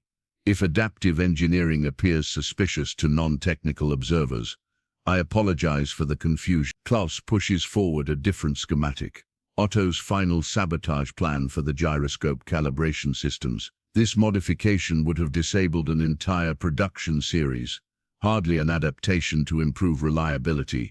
The betrayal is complete. Otto maintains eye contact with his former assistant, searching for any hint of the idealistic young engineer beneath the collaborator's mask. He finds only cold ambition. The Reich appreciates technical genius, Herr Müller. Brenner interjects smoothly. Even misapplied genius has value if properly redirected. Your skills remain useful, despite your misguided activities. The implied offer hangs in the air. Cooperation in exchange for survival. Not forgiveness, but utilization. The engineer in Otto automatically calculates this new equation, weighing variables and probabilities, while the human in him recoils from the moral compromise. I would like to continue serving the Reich to the best of my abilities. Otto responds carefully, buying time rather than surrendering. His final sabotage plan remains unrealized, and while he draws breath, resistance remains possible. Otto's new reality manifests as constant supervision. 2 SS guards shadow him throughout the facility, maintaining a distance that provides illusion rather than actual privacy. His office has been relocated to a small, glass-walled room, where his every movement remains visible to observers. His clearance has been downgraded, restricting access to critical systems and production areas. Yet he continues to work, maintaining the facade of cooperation while searching for opportunities. Brenner's strategy is transparent. Keep the brilliant engineer producing while extracting every bit of his expertise, then dispose of him when he's no longer useful. A temporary reprieve, not a pardon. In his new office, Otto reviews the guidance system modifications that von Braun has mandated. The redesign is elegant, eliminating vulnerabilities that Otto had previously exploited for sabotage. The technical challenge would be stimulating under different circumstances. Now, it represents another obstacle to overcome. Otto reaches into his pocket, fingers brushing against a small metal object, a miniature explosive device the size of a cigarette lighter, constructed from components gradually pilfered from the electrical systems lab over weeks. Greta had smuggled the final chemical component to him during the brief contact in Brenner's office. An explosive small enough to conceal, powerful enough to disable the critical production jig that forms the guidance system housings. Without this precision equipment, production would halt for weeks. His fingers trace the device's smooth contours through the fabric of his pocket. Not yet complete. It requires final assembly and a detonator. The components remain hidden in separate locations throughout the facility, divided to minimize risk. Assembly requires access to areas now forbidden to him. A tap at the glass wall interrupts his thought. Klaus stands outside, expression professionally neutral as he enters with a stack of technical documents. The latest test results, Klaus announces clinically. Hauptsturmführer Brenner requested that we review them together. Otto accepts the papers, studying his former assistant with careful attention. Klaus has received his reward for betrayal, promotion to senior technical advisor, working directly with von Braun. The young man's career advances while Otto's life expectancy diminishes daily. Quite thorough, Otto comments, scanning the data. You've maintained excellent testing protocols. Klaus sits across from Otto, lowering his voice despite the watching guards. They'll transfer you to Peenemünde next week, von Braun, wants your expertise for the advanced guidance systems there. The information surprises Otto. Peenemünde, the Reich's primary rocket research facility on the Baltic coast. Farther from the advancing Allied forces, more isolated, more secure. I'm to be allowed to continue my work. Otto keeps his tone neutral, revealing nothing of his inner calculations. Your skills are too valuable to waste, Klaus replies. Even enemies of the Reich can serve its purpose. He hesitates, then adds, it's a chance, Herr Müller, more than others received. Otto detects something almost like concern beneath Klaus's formal manner. Not enough to risk trusting him again, but perhaps the young engineer isn't entirely lost to conscience. Thank you for the information, Otto responds carefully. I appreciate professional courtesy, even under these circumstances. Klaus rises to leave, then hesitates. There's something else you should know. Allied bombing raids are expected within 48 hours. Intelligence reports suggest the Mittelwerk is a primary target. The confirmation of Heinrich's final message, Allied bombing expected within 72 hours. The resistance information was accurate. The timeline for Otto's final act narrows considerably.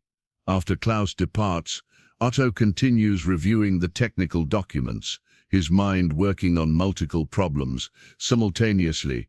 The transfer to Peenemünde prevents any lingering illusion of escaping back to Allied lines. If he is to act, it must be before the transfer, ideally coordinated with the expected bombing raid when confusion will provide cover. Through the glass wall, Otto notices Greta moving efficiently through the administrative section, delivering documents. She doesn't look in his direction, yet he senses her awareness of him. The resistance network may be damaged, but isn't completely destroyed. How many others remain active, undetected? What resources might still be available? Otto makes a notation on a maintenance request form, carefully wording a coded message requesting access to storage section C, where some components for his explosive device remain hidden. The message appears entirely technical, concerning ventilation system maintenance in an area that houses sensitive electronic equipment. The guards watch him slide the form into his outbox. They see only a conscientious engineer continuing his work, despite reduced circumstances. They don't recognize the communication for what it is. Otto's final attempt to coordinate resistance efforts before the facility faces both internal sabotage and external bombing. As the day progresses, Otto maintains his professional demeanor, while mentally cataloging each detail of the facility's security protocols, guard rotations, camera placements, access points. His memory constructs a comprehensive map of opportunities and obstacles. The engineer's precision that once served the Reich now plans its sabotage. The miniature explosive device in his pocket represents his last best chance to strike a meaningful blow against the V-2 program. One precisely placed explosion could disable the production line for weeks, potentially saving thousands of civilian lives in London. Otto checks his watch, 17 hours until the expected Allied bombing, 17 hours to complete his device, reach the target location, and execute his final act of resistance. The timing will require precision worthy of the finest German engineering, a fitting culmination to his double life in the heart of the Reich's mountain of death. Evening brings a lull in the facility's rhythm. The day shift ends, the night shift not yet fully engaged. Otto sits in his glass-walled office, reviewing technical specifications with forced concentration while his mind calculates escape routes and timing. His SS shadows maintain their vigil, professional in their patient surveillance. A messenger arrives with a folded note. Report to Dr. von Braun's office immediately.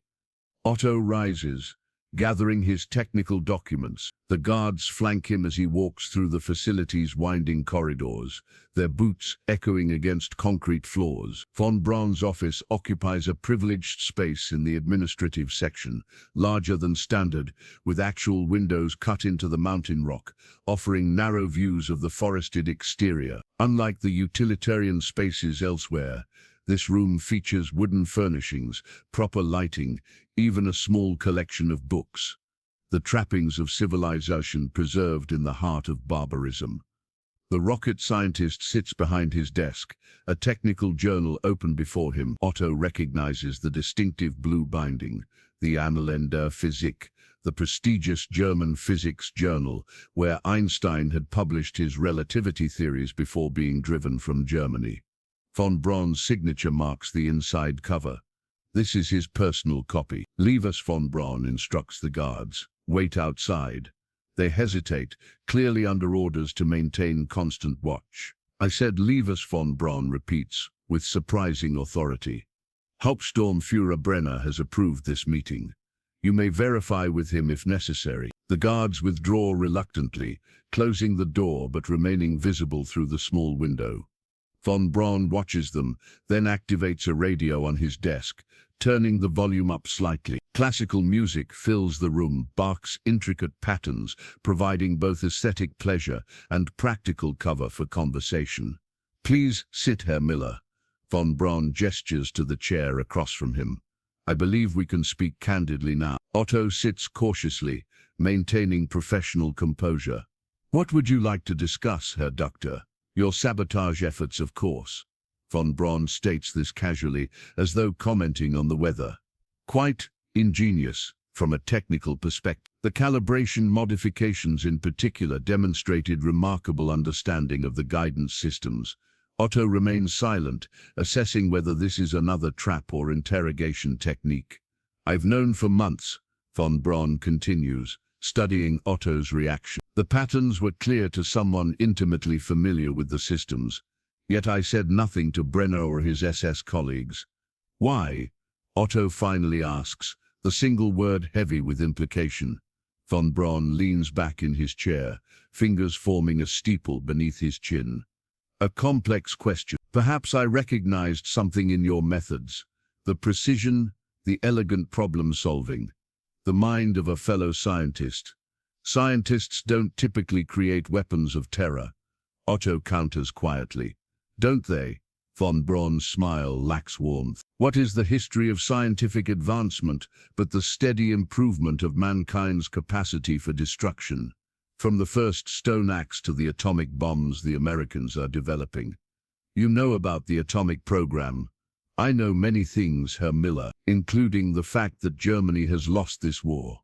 Von Braun's voice remains measured, pragmatic. "The Reich's collapse is merely a matter of time. Weeks, perhaps months. Those with foresight are making appropriate arrangements." Understanding dawns on Otto. "You're planning your surrender." "Surrender implies defeat. I prefer transition." Von Braun opens a drawer, removing a folder stamped with American military insignia. The V-2 represents the future of rocketry, not as a weapon, but as the first step towards space exploration. The Americans understand this. They're prepared to overlook certain moral complications in exchange for technical expertise.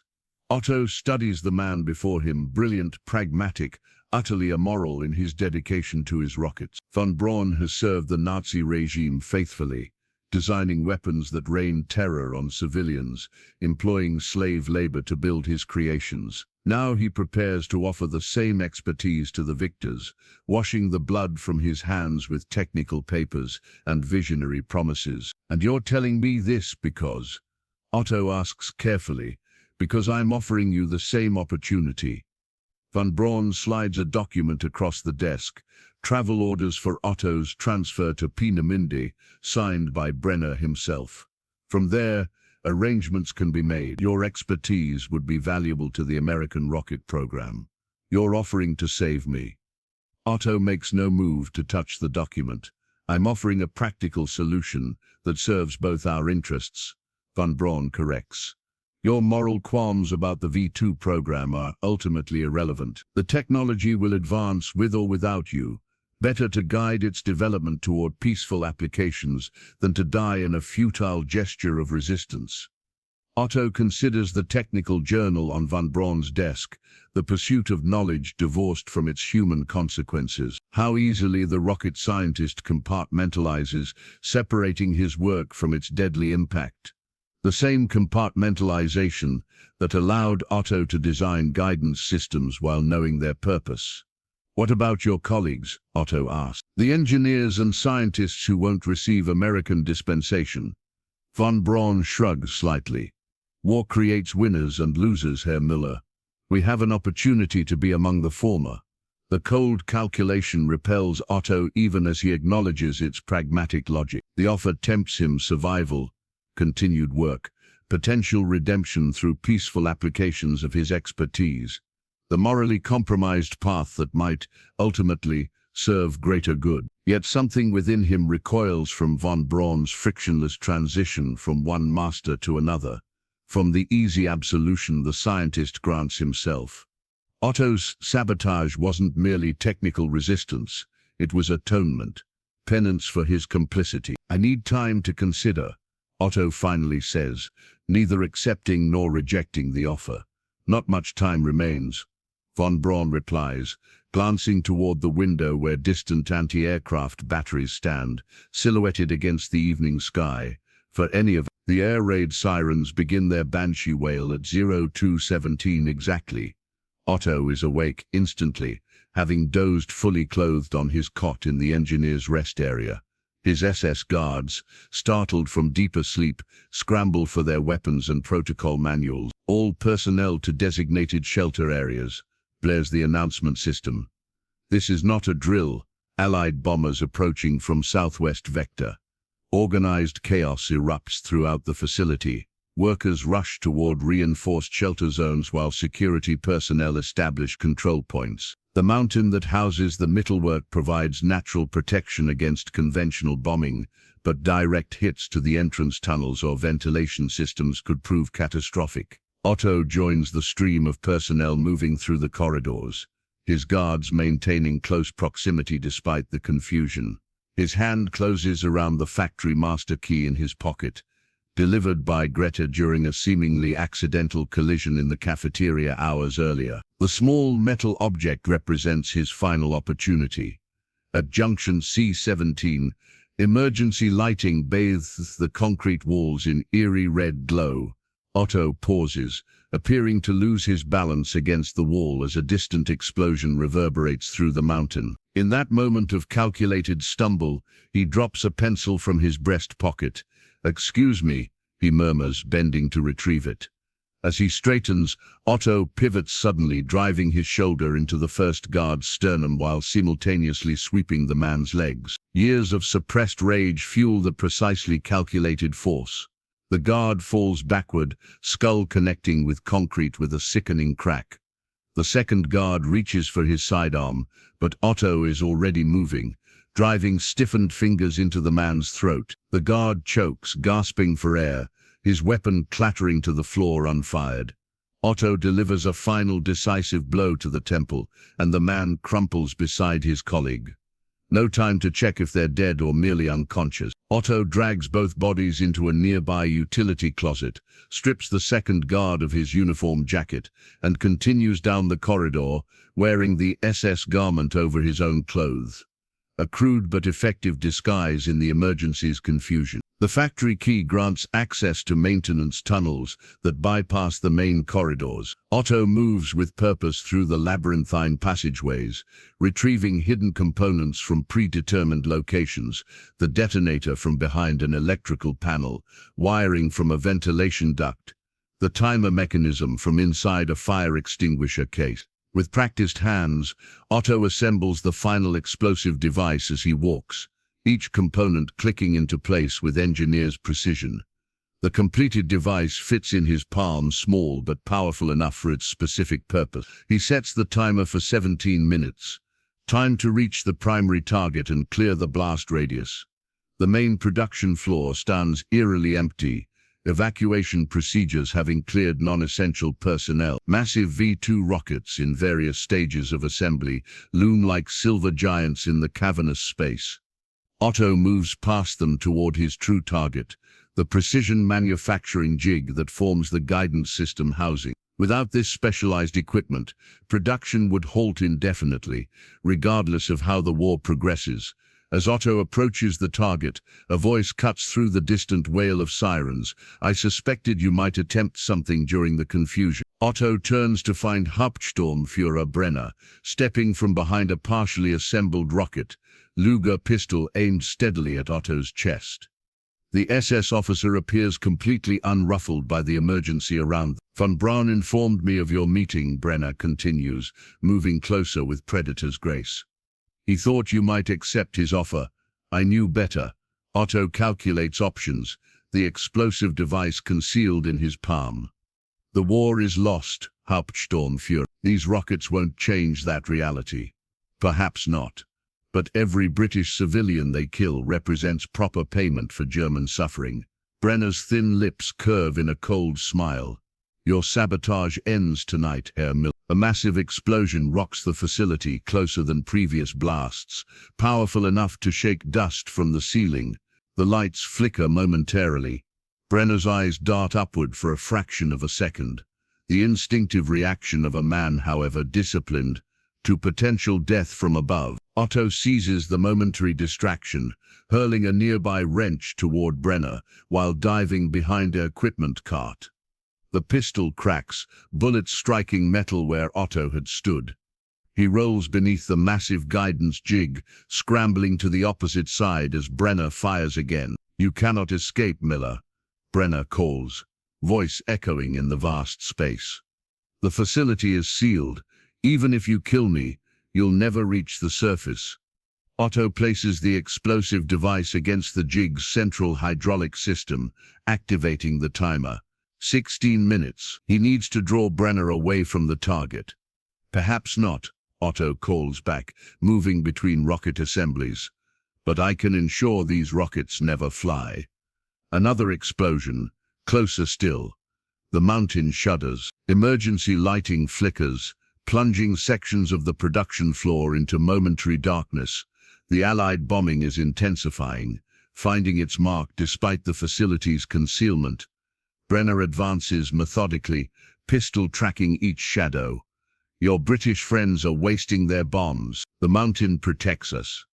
"Not from what's inside," Otto replies, voice echoing to mask his position as he circles back toward an access corridor. Brenner fires at the sound, bullet ricocheting off steel. "Show yourself, Miller. Die like a German, not a coward." Otto retrieves the fallen guard's pistol from his borrowed jacket, checking the chamber. 6 rounds. He's never fired a gun in combat, but the engineering principles are straightforward. Physics, mechanics, trajectory. 15 minutes remaining. The dance of hunter and hunted continues among the machines of death, while above them, Allied bombs fall like divine judgment upon the mountain that houses Germany's vengeance weapons and the men who built them. The first explosion, Otto's device detonating, rips through the production floor with concentrated fury. Metal shrieks as the precision manufacturing jig tears apart, hydraulic fluid igniting in secondary bursts of flame. Emergency sprinklers activate, water raining down on burning equipment and partially assembled rockets. Otto crouches behind a concrete support column, ears ringing from the blast. His mission accomplished, the guidance system production line destroyed beyond quick repair. Through smoke and falling water, he glimpses Brenner staggering to his feet, blood streaming from a gash on his forehead. The SS officer raises his pistol, firing blindly toward Otto's last known position. Clutching his borrowed weapon, Otto retreats toward the maintenance tunnels. The facility's emergency systems wail in electronic distress, red warning lights pulsing through thickening smoke. Above, the Allied bombing intensifies, precision strikes finding ventilation shafts and entrance tunnels despite the facility's camouflage. The mountain shudders with each impact. Dust and concrete fragments shower from the ceiling. The Mittelwerk engineering marvel, tomb for thousands of slave laborers, birthplace of terror weapons, is dying under combined assault from within and without. Otto navigates the maze-like corridors from memory, heading toward emergency exit D, a secondary escape tunnel rarely used and likely unguarded during the chaos. He rounds a corner and collides with a figure emerging from a side passage.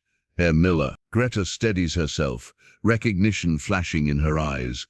"This way, quickly." She leads him through service passages, moving with surprising confidence through the facility's hidden architecture. "The resistance network prepared evacuation routes," she explains between labored breaths. "Several of us are implementing coordinated sabotage throughout the complex." They reach a junction where another figure waits. Joseph Novak, the prisoner technician from Prague, now wearing a stolen worker's uniform instead of striped prison garb. "The primary coolant systems are disabled," Novak reports, his hollow face animated with grim purpose. "Electrical substations in sections B and C have been overloaded. Another massive explosion rocks the facility. This one from deep within the mountain rather than from Allied bombs. The resistance network executing its final, coordinated strike against the Nazi war machine." The trio continues through increasingly damaged sections of the facility. They pass bodies, some guards, some workers caught in collapse or explosion. The mountain groans around them, structural integrity compromised by precision bombing. At a sealed security door, Greta produces a key identical to Otto's. Beyond this is a ventilation tunnel that leads to the surface, she explains, unlocking the heavy door. Originally an emergency exhaust system, converted to an escape route, the tunnel stretches before them, narrow, dimly lit, climbing upward at a shallow angle. Freedom lies at its end, if they can reach it before the mountain collapses or Nazi security forces intercept them. Go, Otto urges Novak and Greta forward. I'll ensure run follows.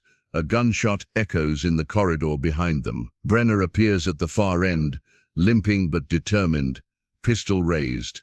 Traitors, he shouts, firing again. The bullet strikes the wall near Otto's head. Go! Otto pushes Greta and Novak into the tunnel, then turns to face Brenner one final time, 6 rounds in his borrowed pistol.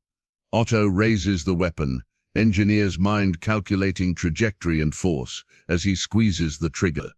The bullet strikes Brenner's shoulder, spinning him against the wall, but not stopping him. Otto fires again, missing as the facility shakes with another bombing impact. Concrete dust fills the air between them. Brenner advances, returning fire. A bullet grazes Otto's arm, hot pain slicing through flesh. 4 rounds left. Otto steadies himself, remembers physics principles, adjusts for his trembling hand. He fires twice in rapid succession. Brenner falls, pistol clattering away, blood pooling beneath him. His eyes find Otto's, hatred burning through the pain. The Reich will rise again, he gasps. Men like you will always lose to men like us. Otto approaches cautiously, weapon trained on the fallen SS officer. The Reich is dying, Hauptsturmführer. Germany will survive, but not your perversion of it. A final massive explosion rocks the facility.